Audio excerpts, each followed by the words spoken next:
నమస్తే, welcome to whistle. భారత స్వాతంత్ర్య సమరయోధుడు, పార్లమెంటు సభ్యులు, రైతు నాయకుడు, రైతాంగ విధానాలకు మద్దతిచ్చిన గోగినేని రంగనాయకులు ఆచార్య ఎన్జి రంగా భారత రైతాంగ ఉద్యమ పితగా భావిస్తారు. 1933లోనే రైతు కూలీ ఉద్యమానికి నేతృత్వం వహించారు. అంతర్జాతీయ వ్యవసాయ ఉత్పత్తిదారుల సమాఖ్య వ్యవస్థాపకులలో రంగా ఒకరు. సహకార రైతు సమాఖ్య అంటే రైతుల శ్రేయస్సు కోసం, వారి ఉమ్మడి ప్రయోజనాల కోసం ఏర్పడిన సహకార సంస్థల సంఘం. ఈ సమాఖ్యలు రైతుల కోసం మార్కెటింగ్, కొనుగోలు, రుణాలు, యంత్రాల పంపిణీ వంటి అనేక సేవలు అందిస్తాయి. ఈ సంస్థలు రైతులను ఏకం చేసి వారికి ఆర్థికంగా, సామాజికంగా సహాయపడతాయి. సహకార రైతు సమాఖ్య అధ్యక్షులుగా పనిచేసిన ఆచార్య ఎన్జి రంగా ఈ సమాఖ్య ద్వారా రైతుల సంక్షేమం కోసం పోరాటం చేశారు. ఈ సహకార రైతు సమాఖ్య స్ఫూర్తిగా పురుడు పోసుకున్న మరో సమాఖ్య పాల ఉత్పత్తిదారుల సహకార సమాఖ్య. ఇది పాల ఉత్పత్తిదారుల ప్రయోజనాల కోసం రాష్ట్ర స్థాయిలో పనిచేసే ఒక సహకార సంస్థ. ఇది గ్రామం, జిల్లా స్థాయిలో ఉన్న సహకార సంఘాల నుండి పాలను సేకరించి నాణ్యతను మెరుగుపరిచి విక్రయించేందుకు సహాయపడుతుంది. ఈ సమాఖ్యలు పాడి రైతులకు ఆర్థికంగా సహాయం చేస్తూ డైరీ రంగ అభివృద్ధికి దోహదం చేస్తాయి. పాడి రైతుల నుండి పాలను సేకరించి వారికి మంచి ధర అందేలా చూడడం, నాణ్యమైన పాల ఉత్పత్తి కోసం అవసరమైన సదుపాయాలు కల్పించడం, పాడి రైతుల సామాజిక, ఆర్థిక స్థితిని మెరుగుపరచడం, సేకరించిన పాలను, పాల ఉత్పత్తులను విక్రయించడం ఇవే పాల ఉత్పత్తిదారుల సహకార సమాఖ్య కర్తవ్యం. విజయ డైరీ సంస్థ రాష్ట్ర సహకార డైరీ సమాఖ్య కింద పనిచేస్తుంది. 1,50,000 పాడి రైతు కుటుంబాల సంస్థగా కృష్ణా మిల్క్ యూనియన్ గుర్తింపు తెచ్చుకుంది. పాలు, పాల ఉత్పత్తుల్లో విజయ డైరీ అగ్రగామిగా కొనసాగుతుంది. ప్రతిరోజు 6 లక్షల లీటర్లకు పైగా పాలు సేకరిస్తోంది విజయ డైరీ. 60 ఏళ్లుగా ప్రజల మన్ననలు పొందుతున్న విజయ డైరీ తాను విక్రయించే ప్రతి లీటర్ పాలకు వచ్చిన లాభంతో 84% వాటాను రైతుకు చెల్లిస్తోంది. ప్రతిరోజు ఉదయం సూర్యుని కంటే ముందుగా గడప గడపకు వచ్చి చేరుతున్నాయి విజయ పాలు. కృష్ణా మిల్క్ యూనియన్ 2024-25 ఆర్థిక సంవత్సరంలో పాల రైతులకు ఏకంగా 50 కోట్ల రూపాయలు బోనస్ ప్రకటించింది. 2024-25 ఆర్థిక సంవత్సరంలో 1,200 కోట్ల మేర టర్నోవర్ను సాధించారు. 2025-26 ఆర్థిక సంవత్సరానికి 1,350 కోట్ల టర్నోవర్ దిశగా విజయ డైరీ సంస్థ ముందుకు నడుస్తోంది. రండి, విజయ డైరీ ప్రాంగణంలోకి అడుగుపెట్టి మరిన్ని వివరాలు తెలుసుకుందాం.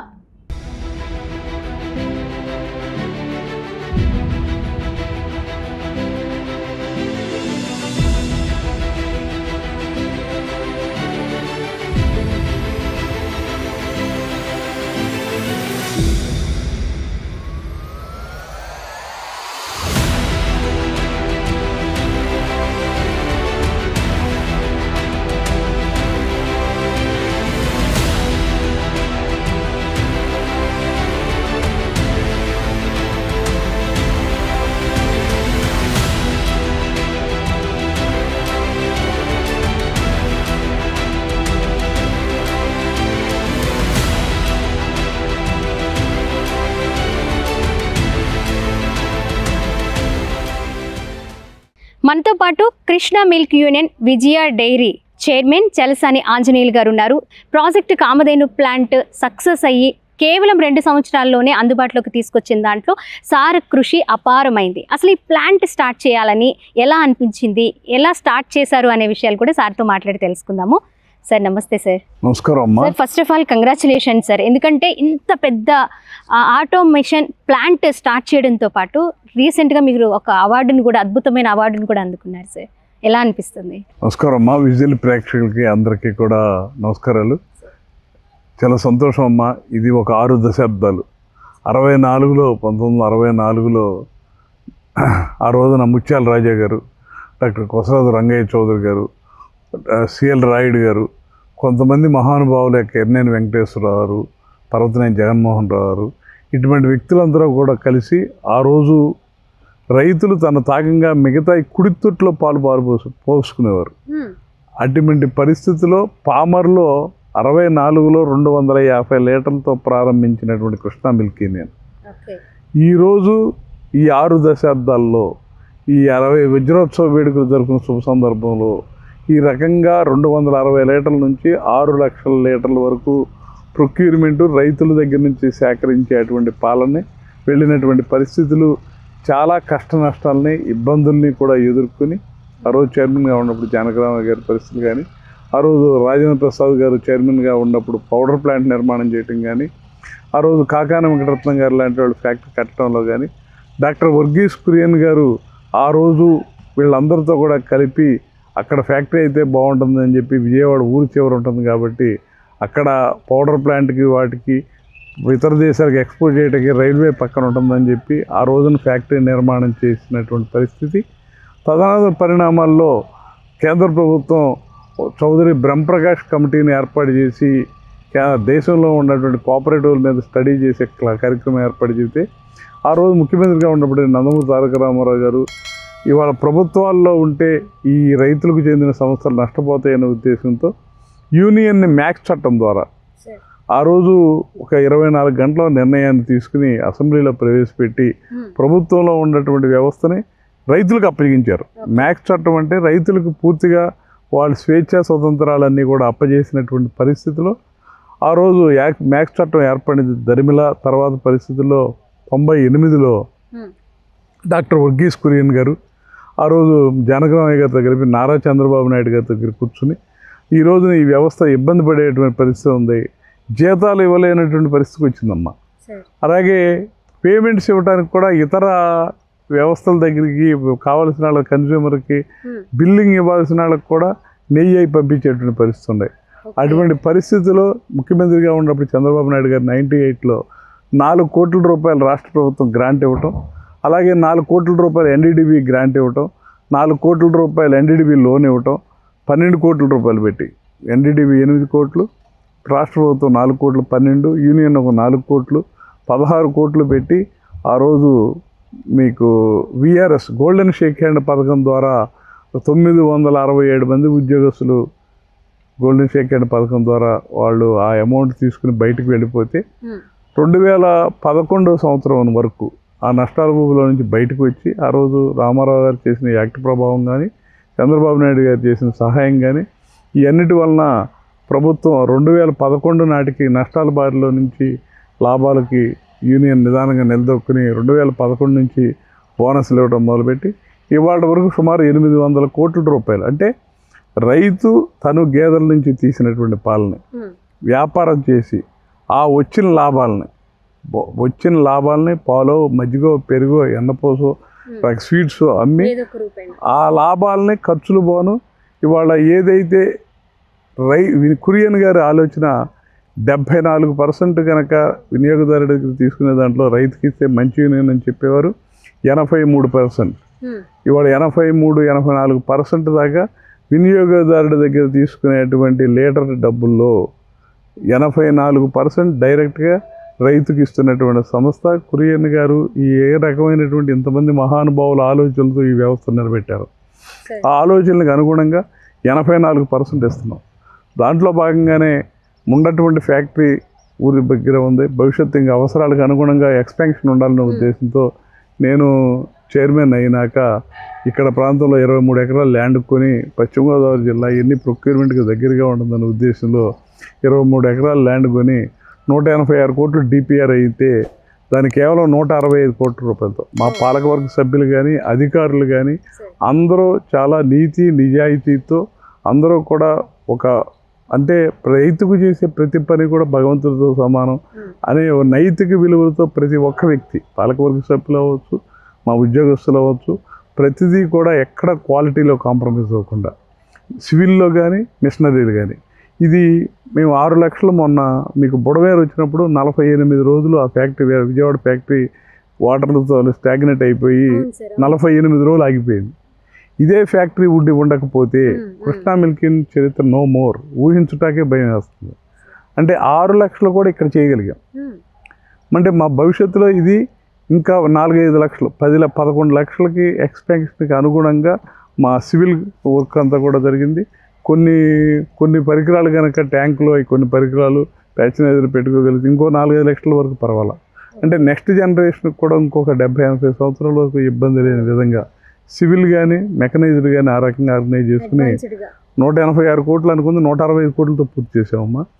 అలాగే ఖచ్చితంగా మేము ఎక్కడా కూడా క్వాలిటీలో కాంప్రమైజ్ అవ్వకుండా భవిష్యత్తు అనుగుణాలకు అనుగుణంగా పాలకవర్గ సభ్యులందరూ కూడా రైతులు, ప్రతి ఒక్కళ్ళు కూడా పాడి గేదెకి వెళ్ళి గేదెను మేపి పాలు తీసి కేంద్రానికి తీసుకొచ్చే పాలకవర్గ సభ్యులు కానీ ప్రతి ఒక్కడు కూడా రైతు. ఆ రైతు కష్టం తెలిసినవాడు, రైతుకి ఎంతవరకు చేయాలనే ఆలోచన ఉన్న వ్యక్తులు అవడం వలన మా అందరి యొక్క సమైక్య దృష్టి ఏదైతే నాకు కూడా 30 సంవత్సరాలు తెలుగుదేశం పార్టీలో పనిచేయటం, ఆ నాయకుడి యొక్క దూరదృష్టి, భవిష్యత్తు అవసరాలకు అనుగుణంగా కావాల్సినటువంటి ఆలోచన ఇవన్నీ ఉన్నాయి. కాబట్టి ఎప్పుడు ఎక్కడ ఏం కావాలో అది చేయాల్సినటువంటి రైతు అంటే ఒక ధైర్యం. రైతు ఏ పని చేసినా ఇప్పుడు పొలం 4 సార్లు తుఫాను వచ్చినా 5వ సారి పంట పండిస్తాడు.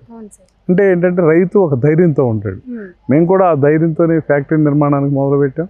ఖచ్చితంగా మీరు ఒకసారి చూస్తే గత ప్రభుత్వాల్లో అమూల్ లాంటివి తీసుకొచ్చి ఇక్కడ చీఫ్ సెక్రటరీ నుంచి విలేజ్లో సెక్రటరీ వరకు, ఎంఆర్ఓ దగ్గర నుంచి కలెక్టర్ వరకు మామూలుగా పాలు పోయమని ప్రోత్సహించారు. కానీ ఈ జిల్లాలో ఈ రాజకీయాలకు అతీతంగా రైతులు కానీ సంఘాధ్యక్షులు కానీ మాకు 2 లక్షల లీటర్ల పాలు వచ్చి వాళ్ళకి 4-5 వేల లీటర్లు వచ్చాయి. అంటే ఆ వ్యవస్థ మీద నమ్మకం మాకు కూడా ఆ అతీతంగా ఖచ్చితంగా రాజకీయాలకు అతీతంగా రైతులు సంఘాధ్యక్షులు ఆ సమాజం అందరూ కూడా ఒక రకమైనటువంటి క్రమశిక్షణతో పనిచేసే వ్యవస్థలో ఉన్నాం. కాబట్టి ఖచ్చితంగా మేము ఎక్కడ కరోనా వచ్చింది, మేము అక్కడికప్పుడే కరడ్ బ్లాక్ కొత్తది కట్టి భవిష్యత్ అవసరాలకు అనుగుణంగా ప్రయాణం చేయగలిగాం. ఇవాళ బుడమేరు వచ్చింది, మేము ఆల్రెడీ ఫ్యాక్టరీ కట్టాం కాబట్టి ఉంది. నేను వచ్చినాక 57 రూపాయలు ఉన్నటువంటి పాలన 84 రూపాయలకి తీసుకెళ్ళగలిగాం. రేటు పెంచాం. అలాగే బోనస్ కూడా మేము రైతులకి సంవత్సరానికి 3 సార్లు ఎక్కడా కూడా ఉండదు. అంటే ఆఫ్టర్ ద ఇయర్ ఇస్తారు ఎవరైనా. మేము జరిగే సంవత్సరానికి 3 సార్లుగా బోనస్ 10% కాడికి ఎప్పటికప్పుడు. అంటే రైతులు కాలం మారిన క్రమంలో ఒకప్పుడు ఉన్నటువంటి పెద్ద రైతులు ఓపిక లేక ఇవాళ సన్నకారు చిన్నకారు రైతులు ఉన్నారు. వాళ్ళకి మనం చేయూతనివ్వాలన్న ఉద్దేశంతో వాళ్ళకి 10% కాడికి 4 నెలలు బోనస్ ఇవ్వటం. కానీ అంటే మేమందరం ఆలోచించేది ఒక యాంగిల్ కాదమ్మా. రైతు ఎంతో కష్టపడి తెల్లవారు 4 గంటలకు తీసి పేడకళ్ళు తీసి పాలు తీసి వర్షం వచ్చినా తుఫాను వచ్చినా ఎండ వచ్చినా ఎండలో గేదెలు చెలువు దొరికెళ్తాడు. పెళ్ళిళ్ళకి కార్యక్రమాలకు వెళ్ళే పని లేదు. ఎంతో కష్టపడి ఆ రైతు పాడి మహిళ భార్యాభర్తలో కష్టపడి పిల్లల్ని ఎంత సాగుతారో గేదెను అంత ప్రేమతో సాగుతారు. వాళ్ళకి ఎంతవరకు చేయాలి అనే ఉద్దేశంతో మేము పాడి పశువుకి వెటర్నరీ కేర్ మా డాక్టర్లు 24 గంటలు చూస్తారు. అలాగే పాడి పశువుకి భవిష్యత్తులో ఈల్డరింగ్ పెరగాలని హై ఈల్డర్ సెమన్ సంవత్సరానికి 2 కోట్లు ఖర్చు పెట్టి హై ఈల్డర్ సెమన్ కానీ సెక్స్ స్టార్టెడ్ సెమన్ కానీ చేస్తున్నాం. అలాగే రైతింట్లో పెళ్ళిళ్ళు అయితే కార్యక్రమంలో మనం కూడా ఉండాలనే ఉద్దేశంతో వితౌట్ ఇన్సూరెన్స్, ఏ ఇన్సూరెన్స్తో సంబంధం లేకుండా రైతు చనిపోతే 50,000 రూపాయలు ఇస్తామమ్మా. రైతింట్లో పెళ్ళిళ్ళు అయితే 20,000 రూపాయలు మంగళసూత్రం ఇస్తాం. అంటే ఇదంతా ఫ్యామిలీ. సార్ మీరు రైతుని నమ్మారు సార్, ఆ రైతు కుటుంబాలన్నీ పాడి రైతు కుటుంబాలన్నీ మిమ్మల్ని నమ్మాయి సార్. లేకపోతే వాళ్ళు ఎంతోమంది మ్యానిపులేట్ చేయాలని అనుకున్నా కూడా వాళ్ళు ఎక్కడికి వెళ్లకుండా కేవలం కృష్ణ మిల్క్ అని విజయ మిల్క్ మీదే ఆధారపడి ఇన్ని లక్షల మిల్క్ అందిస్తూ ఉన్నారంటే, లీటర్ల మిల్క్ అందిస్తున్నారంటే అది నమ్మకాన్ని మీరు కూడా పొందుకోబట్టే కదా సార్. అంటే ఇది రైతు ఓనర్ అమ్మా. కృష్ణా మిల్క్ ఓనర్ రైతు, మేము సర్వెంట్. సర్వెంట్. నేను పాలు పోతానమ్మా రోజు. నేను నాకు ఒక 20 గేదెలు ఉన్నాయి. నేను 70-80 లీటర్లు పాలు పోతా. I'm also one of the man. ఈ రైతు దీని ఓనరు, మేము సేవకులు. నేనైనా పాలకవర్గం అయినా అధికారులైనా ఎండీగా అయినా ఎనీబడి మేమంతా కూడా వీఆర్ ద సర్వెంట్స్ ఓన్లీ. రైతు దీని కృష్ణా మిల్క్ నేను ఓనర్ రైతు. మేమంతా కూడా దాంట్లో పనిచేసే సేవకులు. వాళ్ళకి కావలసిన విధంగా సేవ చేసే విధంగా వాళ్ళకి కావలసిన విధంగా ప్రయాణం చేయాల్సిన బాధ్యత దీనికి ఉంది. అందుకే ఎన్ని అవాంతరాలు ఎదురైనా కృష్ణా మిల్క్ యూనియన్ అంటే మా ఉద్దేశం ఏదో టర్న్ ఓవర్లు ఎన్నో కోట్ల కంటే రైతులకి అవకాశం ఉన్నంత వరకు ఎంతవరకు వాళ్ళకి సర్వీసెస్ ఇవ్వాలో, రైతుతో ఎంతవరకు ఇంటరాక్షన్ ఉండాలో. నేను ప్రతిరోజు పొద్దున్నే 2 ఊళ్ళు వెళ్తా, ఆదివారం తప్ప ప్రతిరోజు 2 ఊళ్ళు వెళ్ళి పొద్దున్న 6ంటికి వెళ్ళి అది చిలకల్లైనా అవినిగడ్డ అయినా నాగాయలంక అయినా ఆ రైతులతో మాట్లాడి ఫీడ్ ప్రాక్టీస్ కానీ వాళ్ళు ఎదుర్కొనే సమస్యలు కానీ ఎన్నైనా ఈ పాడిని పెంచడం కష్టమే. ఇవాళ ఉండట్లు అంటే పాడి పంట రెండు కూడా కోఆర్డినేషన్ అయి ఉంటాయి. కానీ వ్యవసాయం చేయడం కంటే పాడిని పెంచడం చాలా కష్టమైన విషయం. ఆ కష్టమైన విషయంలో ఇన్ని ప్రయాణాలు చేసి ఆ రైతు కంటే మా ఉద్దేశం కూడా కాంపిటేటివ్గా ఉండాలి. అదే పాల కేంద్రం లేకపోతే ఇంటి పక్కన కొనేవాడు కూడా 40 రూపాయలు కొంటాడు, బిందులాడు కూడా 50 రూపాయలు కొంటారు. ఖచ్చితంగా మేము యూనియన్ అక్కడ ఉంది, మేము వాళ్ళ 903 రూపాయలు ఇస్తున్నాం రేటు, అంతకంటే ఎక్కువ డబ్బులు అయితే అమ్ముకుంటాడు, మిగతా తెచ్చి ఇక్కడ పోతాడు. అది దగ్గరికి ఆడికి ఇంకో 10 రూపాయలు ఎక్కువ ఎవరి దగ్గర నుంచి అమ్ముకుంటాడు. ఇది ఒక పోటీ. మన ఉద్దేశం అక్కడ పాలు కేంద్రం మనకు అన్నీ రావాలని కాదు, రైతుకు గిట్టుబాటు ఉండాలి. ఆడు తాగంగా మిగతా పాలు కనుక గిట్టుబాటు. ఇవాళ రైతు నువ్వు చూడండి అమ్మ, వ్యవసాయంలో పండే పంటలన్నీ కూడా గిట్టుబాటు ధర లేక, అది టమాటాలు అవ్వచ్చు, మామిడికాయలు అవ్వచ్చు, అది కూరగాయలు అవ్వచ్చు, ధాన్యం అవ్వచ్చు, మినుములు అవ్వచ్చు, పెసలు అవ్వచ్చు, అసలు ప్రతిదీ కూడా గిట్టుబాటు ధర లేక నష్టపోతున్నాడు. రైతు చేతిలో లేదు, దళారీల చేతిలో ఉంది. ఏదైనా సరే రైతుకి 400 వస్తే దళారీకి 300 వస్తాయి. అంటే యాక్చువల్గా అదే రైతుకు శాపం ఏంటంటే దళారీ వ్యవస్థ. ఆ రోజు మహానుభావులు చేసిన నిర్ణయం, ఆ రోజు వర్గీస్ కురియన్ గారు, సర్దార్ వల్లభాయ్ పటేల్ గారు, అటువంటి మహానుభావులు చేసిన లాల్ బహదూర్ శాస్త్రి గారు, అటువంటి మహానుభావులు చేసినటువంటి దేశవ్యాప్త నిర్ణయం వలన ఇవాళ ఏ కంపెనీలు ప్రైవేట్ వాళ్ళ చేతుల్లోకి వెళ్లకుండా, ఇవాళ ప్రైవేట్ కంపెనీల చేతిలోకి వెళ్లకుండా ఇవాళ రైతు చేతిలో ఉంది. సంతోషం ఏంటంటే వ్యక్తులు మారచ్చు. స్వయం ప్రసాద్ గారు చేశారు, జనగ్రామ గారు చేశారు, మనం చేస్తున్నాం, తర్వాత ఇంకొకళ్ళు చేస్తారు. ఈ వ్యవస్థ కామధేను ఫ్యాక్టరీ, ఈ రైతుకి ఫ్యాక్టరీకి వచ్చి చూసి నా ఫ్యాక్టరీ రైతు గుండె మీద చేసాం. మేమంతా ఏముందమ్మా, మేము ఎవరైనా సరే వీఆర్ ఆల్ ద సర్వెంట్స్. మేము రైతుకు ఒక తృప్తి, ఆ తృప్తిలో మేమంతా ఉన్నందుకు మనస్ఫూర్తిగా మేమంతా కూడా సంతోషిస్తున్నాం. మా వినియోగదారుడికి కూడా అట్ ది మా సేమ్ టైం మాకు రైతు ఎంత ముఖ్యమో వినియోగదారుడు ఎంత ముఖ్యం. క్వాలిటీ కూడా చూడండి అమ్మా, ఆటోమేషన్ ఇవన్నీ చేయటం కూడా క్వాలిటీలో మేము ఎక్కడ కాంప్రమైజ్ అవ్వం. క్వాలిటీలో ఎక్కడా కూడా మేము ఏ రకమైనటువంటి కూడా లేకుండా రైతు దగ్గర నుంచి వచ్చిన కాడి నుంచి ప్రిజర్వేషన్స్ ఎక్కడ కూడా ఏమి ప్రయాణం చేయకుండా మీకు కంప్లీట్ క్వాలిటీతో మీరు కంప్లీట్ చెక్ చేయండి. పాలు వచ్చిన దగ్గర నుంచి పాలు బయటికి వెళ్ళేంత వరకు కూడా మీకు అసలు ఎక్కడ కూడా 1% కూడా డీవియేషన్ ఉండదు, మీకు ఎక్కడ కూడా కాంప్రమైజేషన్ ఉండదు. మీ క్వాలిటీ పరీక్షలు కానీ మా క్వాలిటీ వాళ్ళు పాల కేంద్రంలో టెస్టులు చేస్తారు, బిఎంసీలో టెస్ట్ చేస్తారు, ప్లాంట్లోకి వచ్చిన ట్యాంకర్ దగ్గర టెస్ట్ చేస్తారు, లోపల రకరకాల పరీక్షలు ఉంటాయి. మీరు ల్యాబ్లు చూస్తే అక్కడ నుంచి బయటికి వెళ్ళిపోయేటప్పుడు ప్యాకింగ్ అయినా పరీక్షలు చేస్తారు. ఇన్ని పరీక్షలు చేసి వినియోగదారుడు పంపుతారు. అంటే కారణం ఇవన్నీ చిన్నపిల్లలు వృద్ధులకు వెళ్ళేటువంటి పాలు 6 దశాబ్దాలుగా సింగిల్ రిమార్క్ లేకుండా. తల్లి పాలు లేకపోయినా కేవలం విజయ పాలతోటే పిల్లలు పెద్దవాళ్ళు అయిన వాళ్ళు కూడా ఉన్నారు సార్. ప్యూర్ అమ్మ, మేము కూడా అదే అనుకుంటాం. కన్న తల్లి పాలు ఎంత ముఖ్యమో అదే బాధ్యతతో మా వాళ్ళు ప్రయాణం చేస్తారు. కన్న తల్లి ఏ రకంగా పిల్లలకి ప్రేమతో దీంతో ఇస్తుందో, విజయాలో పనిచేసే ఉద్యోగస్తులు అవ్వచ్చు, మా వాళ్ళ అధికారులు అవ్వచ్చు, ప్లస్ ప్రతి ఒక్కళ్ళు కూడా ఆ రకమైనటువంటి కమిట్మెంట్తో, ఆ రకమైనటువంటి నిజాయితీతో ప్రయాణం చేయడం వల్ల 6 దశాబ్దాలుగా ఒక్క రైతు మాకు పాల డబ్బులు ఇబ్బంది అని చెప్పినాడు లేడు, ఒక్క వినియోగదారుడు ఈ ప్యాకెట్లో తేడా వచ్చిందని చెప్పేవాళ్ళు లేరు. అంటే క్వాలిటీలో కానీ ఎక్కడ కూడా కాంప్రమైజ్ అవ్వకుండా అన్ని రకాలైనటువంటి పరీక్షలు తీసుకోవడం వలన ఆ రకమైన జాగ్రత్తలు తీసుకోగలుగుతామమ్మా. సార్, ఈ ప్లాంట్ ఇప్పుడు మన ప్రాజెక్ట్ కామధేను ప్లాంట్ ఎన్ని ఏకర్స్లో సిద్ధం చేశారు సార్? ఇప్పుడు 23 ఎకరాలమ్మా. 23 ఎకరాలు. ఇంత ప్లేస్ గ్రీనరీకి కేటాయించాలని ఎందుకు అనిపించింది సార్? అంటే దీంట్లో కావాల్సినంత వరకు ఉన్నంత వరకు అవసరమైన వాడికి కూరగాయ మొక్కలు కానీ, పండ్ల మొక్కలు కానీ, గ్రీనరీ కానీ ఉన్నటువంటి ప్లాంట్, గ్రీనరీ ప్లాంట్ చేయాలనుకున్నాం. ఖచ్చితంగా మొన్న స్వచ్ఛ భారత్, స్వచ్ఛ ఆంధ్రప్రదేశ్ అవార్డు కూడా ముఖ్యమంత్రి గారు ఈ దేశంలో, ఈ రాష్ట్రంలో 3 కంపెనీలకు ఇచ్చారమ్మా. 1 కియా వాళ్ళకి ఇచ్చారు, 2 ఏటీసీ. ఈ 2 కూడా ఈ దేశాలకు చెందినటువంటి సంస్థలు, కియా కానీ ఏటీసీ కానీ. దేశీయానికి, రాష్ట్రానికి సంబంధించినటువంటి 3వది వచ్చింది కేవలం కృష్ణా మిల్క్ యూనిట్. అంటే స్వచ్ఛ భారత్ మేము ప్రతి దాంట్లో, ఇక్కడే కాదమ్మా, మా సొసైటీల్లో, మా బిఎంసీల్లో, ఫ్యాక్టరీలో అన్ని చోట్ల కూడా ఇదే రకమైనటువంటి 24 hours. ఇక్కడ కొన్ని ప్లాంట్స్కి ప్రముఖుల పేర్లు కూడా పెట్టారని వింటున్నాం సార్. మనకు పక్కనే కనిపిస్తుంది నందమూరి తారక రామారావు గారి ప్రాంగణం అని. ఏంటి సార్ ఆ స్పెషాలిటీ? అంటే నందమూరి తారక రామారావు మ్యాక్స్ చట్టంలో తీసుకొచ్చారు. మ్యాక్స్ చట్టంలో ఏ రాష్ట్రంలో చాలామంది ముఖ్యమంత్రులు ధైర్యం చేయలేరు. ప్రభుత్వాలు వాళ్ళ చేతిలో ఉంటారనుకుంటారు తప్ప వ్యవస్థల్ని రైతుల చేతిలో అప్పచెప్పాలనే ఒక ధైర్యం కావాలంటే దట్ ఈజ్ ఎన్టీఆర్. ఆ రోజు నందమూరి తారక రామారావు గారికి హానెస్టీ వర్క్ ఉంది, రైతుకి చేయాలనే ఒక తపన. ఆయన రైతు, ఇంకోటి ఏంటి ఆయన పాల వ్యాపారం చేశారు. ఆయనకి అవన్నీ తెలుసు కాబట్టి పొద్దున్నే 5 గంటలకు జయప్రకాష్ నారాయణ గారి అడిగితే రైతుకి ఉపయోగపడుతుందని అని చెబితే 11 గంటలకు అసెంబ్లీలో ప్రవేశపెట్టిన ధీరోదాతుడు. అందుకే నేను ఆగగానే అక్కడ విజయవాడ ప్లాంట్లో కూడా కొత్త కలర్ బ్లాక్ కట్టాం. దాంట్లో కూడా రామారావు పేరు పెట్టాం. నందమూరి తారక రామారావు పాల ప్రాంగం కలర్ బ్లాక్ అని చెప్పి దానికి కూడా పెట్టాం. అట్లాగే దీనికి కూడా ఆ బిల్డింగ్ ఫ్యాక్టరీకి ఆయన పేరు పెట్టాలని చెప్పి నందమూరి తారక రామారావు పెట్టామమ్మ.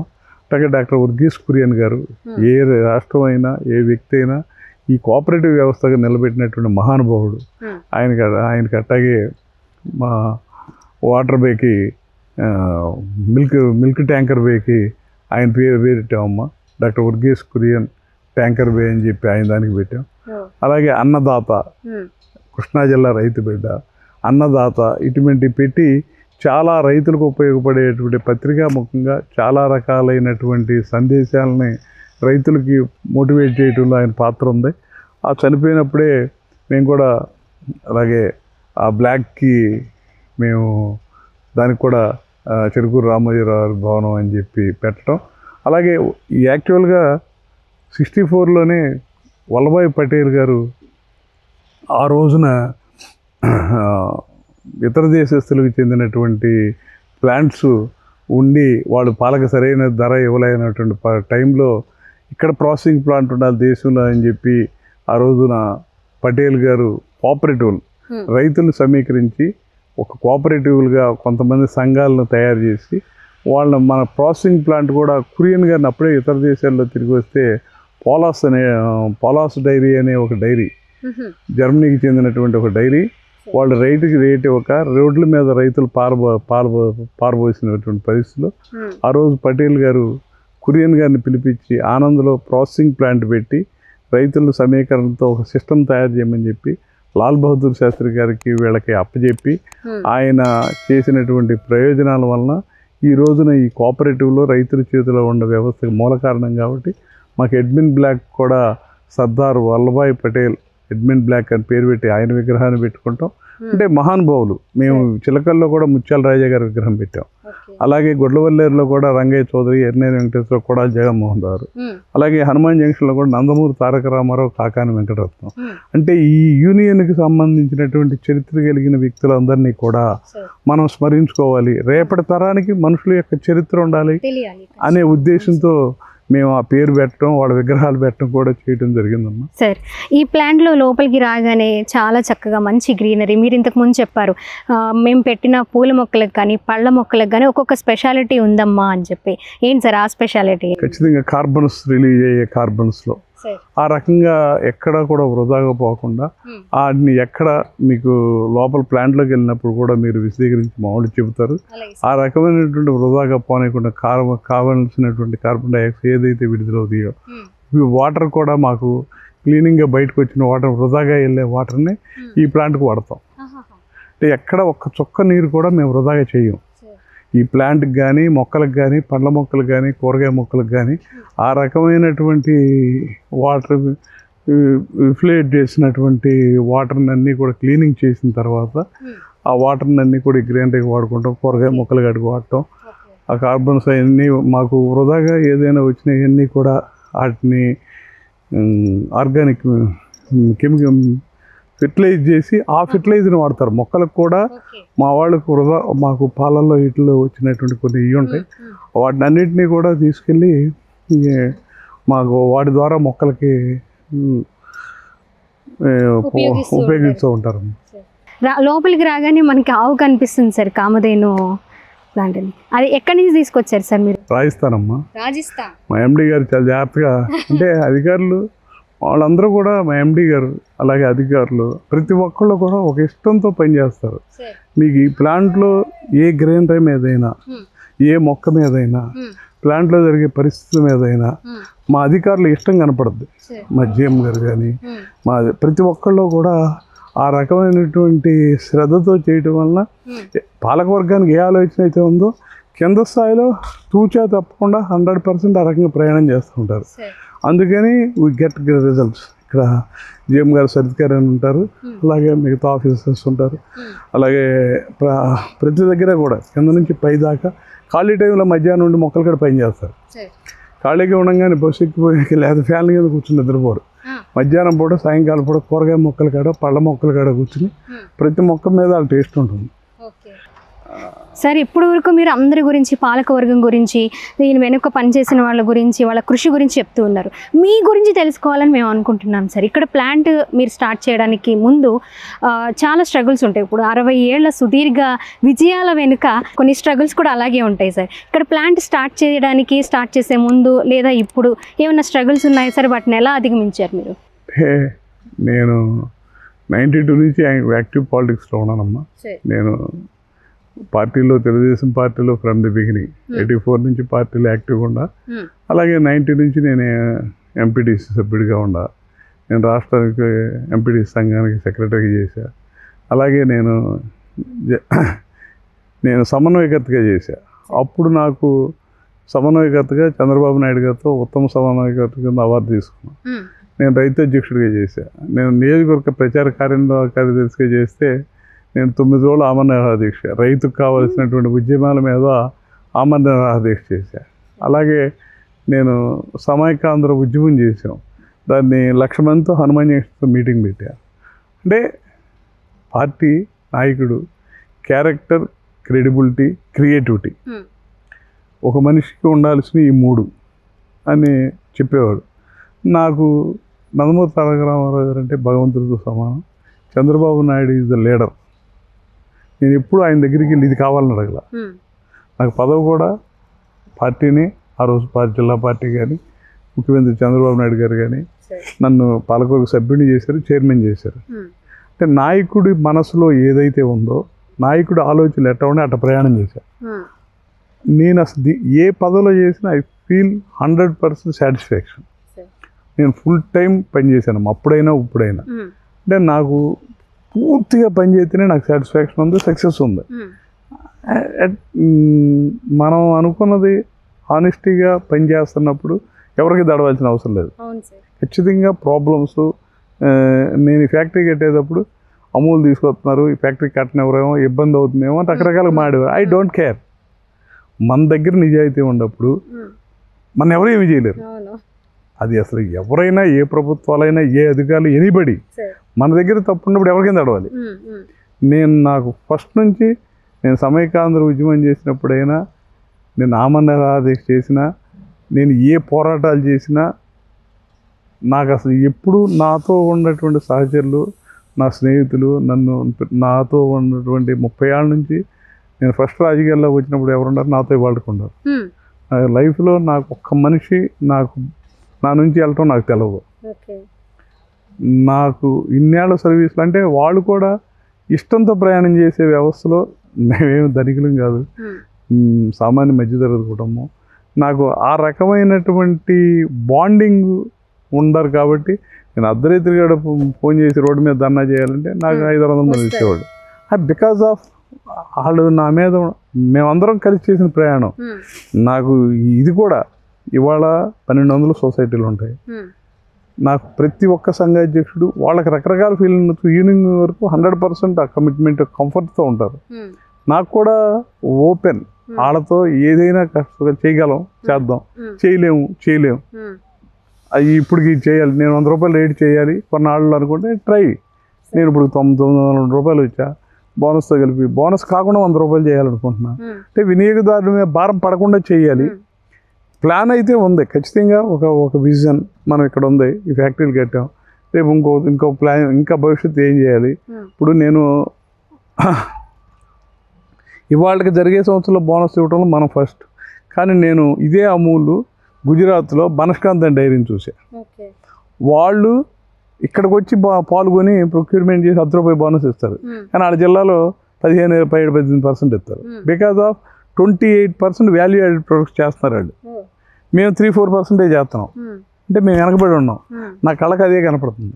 మనం ఎప్పుడు వాళ్ళతో పాటు ఇవ్వగలం, మనకంటే ఇవ్వలేని వాళ్ళతో పాటు వేస్ట్. మనం వాళ్ళ మనం అసలు నేను ఎంతవరకు చేయగలం. వాల్యూ యాడెడ్ 25% చేస్తారు. మనకు ఉన్నటువంటి అవకాశాలను మెరుగుపరుచుకోవాలి. మెరుగుపరుచుకుని దాన్ని ఎలా చేయాలి, దానికి ఖచ్చితంగా నాకు నిదానంగా వెళ్ళగలం.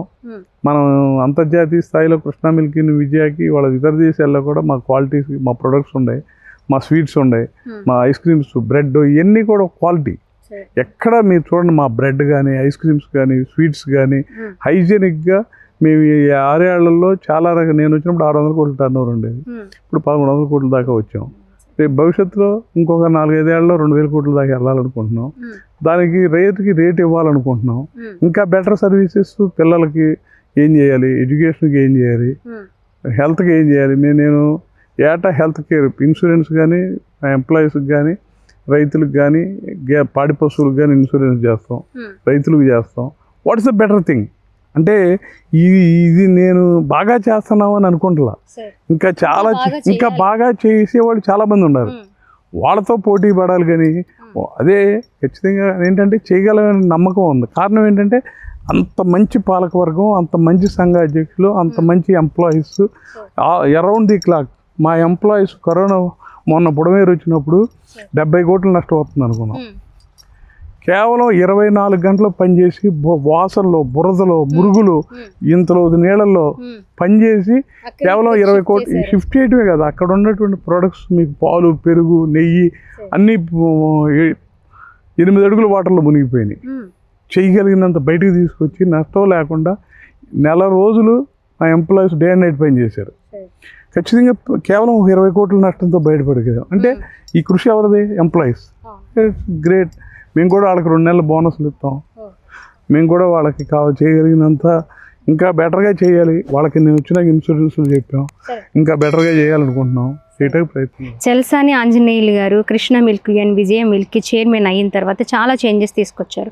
84 రూపీస్ లీటర్ ప్రైస్ తీసుకురావడంతో పాటు ఎంప్లాయీస్కి ఇయర్లీ 3 times మీరు బోనస్లు ఇవ్వడం కానివ్వండి. అలాగే టర్న్ ఓవర్లో హాఫ్కి హాఫ్ పెరిగిపోయింది. 13 crores దగ్గర ఉంది, 1300 crores దగ్గర. ఇదేనా, ఇంకేమైనా మీరు చూడగలుగుతున్నారా? మీ గోల్ రీచ్ అయినట్లేనా? అసలు గోల్ ఏమి చేయట్లా సార్. అవునా? ఏమి లేదమ్మా. సాటిస్ఫాక్షన్ అనేది అంటే మీరు ఒక్కసారి చూడండి అమ్మా. తెల్లారుదాం ఇది 60 ఏళ్ళ ఆవిడ పేడకళ్ళు సావిడి మొత్తం బాగు చేసి పేడకళ్ళు తీసి పగలల్లా గొడ్డం తోలుకొచ్చి అంత చాకరీ చేసే వాళ్ళకి అసలు ఏమైతే మన చాకరీ ఏముంది? నథింగ్. మనం అవకాశం ఉన్నంత వరకు చేయడానికి ప్రయత్నం చేస్తాం. నేనైతే అసలు ఏం సాటిస్ఫైడ్ కాదు. కాకపోతే బుడమేరు వచ్చినప్పుడు ఈ ఫ్యాక్టరీ భగవంతుడి దయ వలన, అందరి ఆలోచనలు, అందరి కృషి వలన ఫ్యాక్టరీ కట్టాం. యూనియన్ చరిత్ర అయిపోకుండా ఉందని నాకు అదొక తృప్తి మట్టికి చాలా ఎక్కువ ఉందమ్మా. అంటే నేను మనస్ఫూర్తిగా నమ్మే ఇంకోటి ఉంది, యూనియన్ రైతు అనమాల భగవంతుడు ఉంటాడు. ఆ భగవంతుడే తీసుకెళ్తున్నాడు. ఆంజనేయ స్వామి ఉన్నాడు. యేసుక్రీస్తు అయినా, అల్లా అయినా, ఆంజనేయ స్వామి అయినా, ఎవరైనా ఒక మంచి పని అమ్మట భగవంతుడు ఏ రూపంలో నడుస్తూ ఉంటాడు. ఆ నడకే కృష్ణా మిల్క్ అయిన అమూల్ అవ్వచ్చు, బుడమేరు అవ్వచ్చు, కరోనా అవ్వచ్చు, రాజశేఖర ప్రభుత్వం ఉన్నప్పుడు గవర్నమెంట్కి ఆక్యుపై చేద్దామని అనుకోవచ్చు. ఏదైనా సరే ఇటువంటి సంక్షోభాలన్నీ తట్టుట కారణం కేవలం రైతు యొక్క, భగవంతుడు యొక్క కృషి, రైతు కృషి, భగవంతుడి దయ. చాలా థ్యాంక్స్ సార్. మీరు కృష్ణ మిల్క్ యూనియన్, విజయ మిల్క్ గురించి, అలాగే 60 ఏళ్ల ప్రస్థానం గురించి అండ్ మీ గురించి కూడా మేము చాలా గొప్ప విషయాలు తెలుసుకున్నాం సార్. రాబోయే రోజుల్లో ఈ కృష్ణ మిల్క్ యూనియన్, విజయ మిల్క్ ఎలా చూడబోతున్నాం సార్ ఫైనల్గా? ఖచ్చితంగానమ్మా. ఇంకా బెటర్, ఇంకా ప్రొడక్ట్స్, వాల్యూ యాడెడ్ ప్రొడక్ట్స్, ఇంకా రకరకాలైనటువంటి మిగతా వాళ్ళతో కూడా రైతు పండించేటువంటి పంటలకు సంబంధించినటువంటి మిగతా కూడా ప్రాసెసింగ్ చేసి రైతులకు ఇంకా బెటర్గా ఉపయోగపడటానికి కావాల్సిన మార్గాలన్నింటినీ ఇంకా మేము చాలా చూస్తున్నాము. పిల్లల ఎడ్యుకేషను ఇంకా రకరకాలుగా మా దృష్టిలో గేదె పూటకు 12-13 లీటర్లు తీసుకెళ్ళి ఈల్డ్కి తీసుకెళ్ళాలి.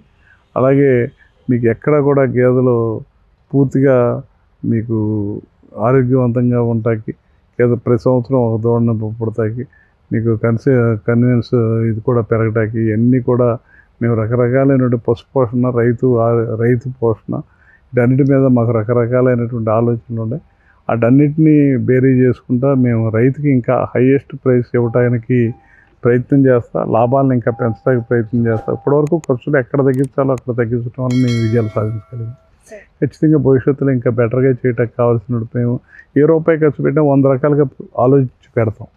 ఇక్కడ దేంట్లో కూడా ₹1 ఇవాళ ఈ 200 కోట్ల ఆస్తిని అమ్మచ్చగలిగాం రైతులకి. ఇది 200 కోట్ల ఆస్తి రైతుది.